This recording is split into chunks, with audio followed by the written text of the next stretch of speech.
dalam situasi ketika ekonomi sulit, ketika beban hidup terasa teramat berat, maka sensasi pinjaman dan terutama judi online tidak heran menjadi salah satu pelarian dari kenyataan hidup masyarakat yang terasa pahit. Tetapi hari ini, kalaupun judi online hingga pinjaman online marak, ini menjadi alarm bahwa situasi memang sedang tidak baik-baik saja. Lalu bagaimana kita sebagai muslim menyikapi situasi sulit ini? Maka hadirin sidang Jumat yang berbahagia, setidaknya ada 4 hal yang mesti kita pegang teguh sebagai muslim untuk memelihara harapan, menjaga kewarasan pikiran saat situasi sulit membebani kita seolah nyaris tak tertanggungkan. Yang pertama, banyak orang yang tengah menghadapi masalah tetapi ia berpura-pura seolah ia baik-baik saja. Islam mengajarkan bahwa manusia sekuat apapun engkau, hatimu rapuh saat ditempa masalah. Maka jujurlah dan akuilah bahwa Anda sedang tidak baik-baik saja. Setelah Anda mengakui dan mengafirmasi bahwa kita sedang bermasalah, maka yang dituntunkan agama, tegarkanlah dirimu atas masalah itu. Itulah definisi dari sabar. Akui dulu bahwa kita bermasalah, bahwa kita punya masalah. Setelah itu tegarkanlah. A'udzubillahi minasyaitonirrajim. Wasta'inu bis-sabri was-salat wa innaha lakabiratun illa 'alal khashiyin. Mintalah pertolongan kepada Allah ketika Anda sedang menghadapi beban yang teramat berat. Bis-sabri, dengan mengakui masalahmu, lantas tegarkanlah was-salat, dan ruang-ruang privat terdekatmu dengan Tuhan. Tegarkanlah dirimu, lalu mintalah pertolongan kepada Zat yang Maha Besar, sehingga masalah sebesar apapun kita akan menyatakan, saya punya Allah yang Maha Besar, semua masalah adalah kecil. Yang kedua adalah tetap memelihara pikiran positif, berhusnuzon, positive thinking, bahwa masalah itu sejatinya dikirimkan pasti dan pasti satu paket dengan takaran kemampuan kita untuk menuntaskannya. Allah menutup surah Al-Baqarah dengan kalimat la yukallifullah nafsan illa wus'aha, bahwa Allah tidak membebani seseorang melainkan sesuai dengan batas kesanggupannya.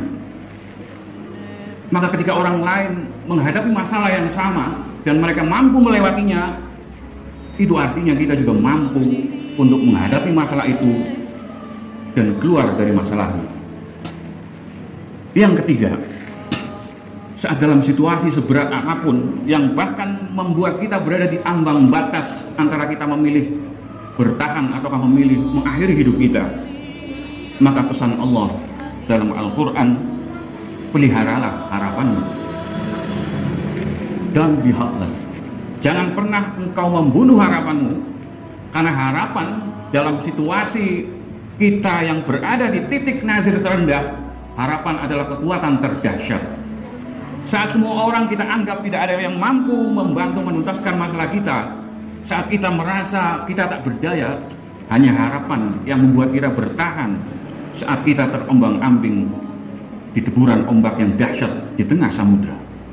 Maka peliharalah harapan, karena dengan harapan itu manusia akan berdaya tahan, survive menghadapi masalah yang mungkin teramat berat. A'udzubillahi minasyaitonirrajim.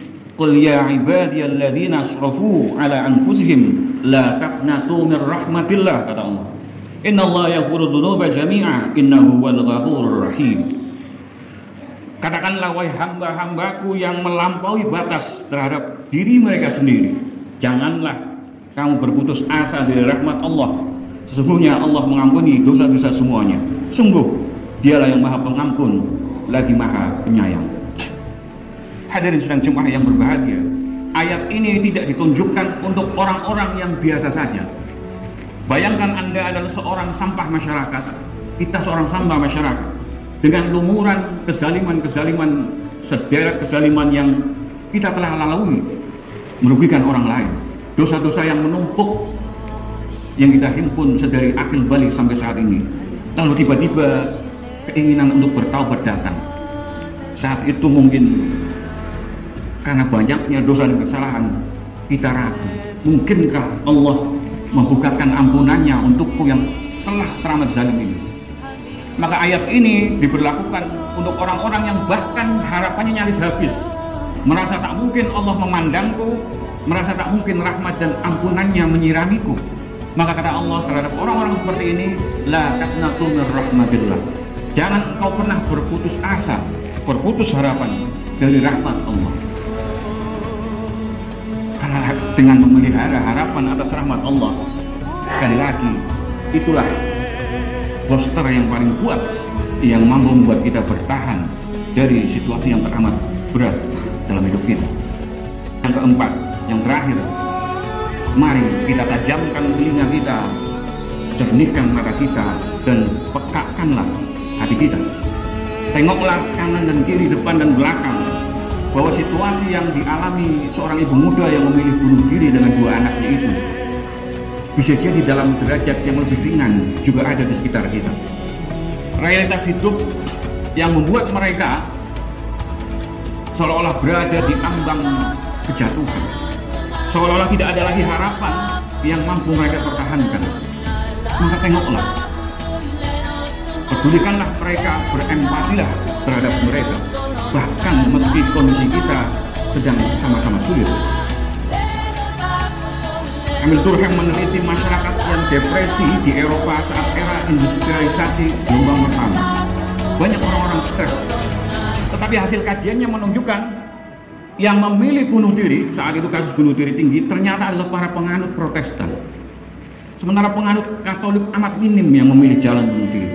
Apa faktornya? Setelah ditelisik oleh Durkheim, ternyata itu karena dogma dalam keyakinan umat Katolik yang masih menjunjung tinggi solidaritas sosial. Sementara masyarakat Protestan yang melahirkan kapitalisme hari ini dipandang sebagai masyarakat yang individualis. Hadirin, saat kondisi ekonomi sulit seperti ini berjalan beriringan, merasa bahwa kita tidak sendirian adalah sebuah kekuatan yang amat dahsyat. Mungkin kita sudah hampir tak kuat, tetapi ketika melihat kolega teman kita masih bertahan, kita memilih bertahan.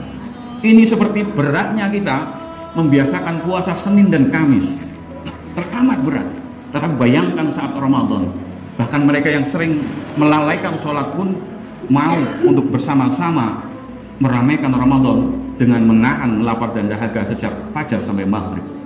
Kualitas solidaritas sosial inilah yang dibutuhkan, semangat gotong royong kata Bung Karno, yang akan menjadikan bangsa kita ini bertahan melampaui badai.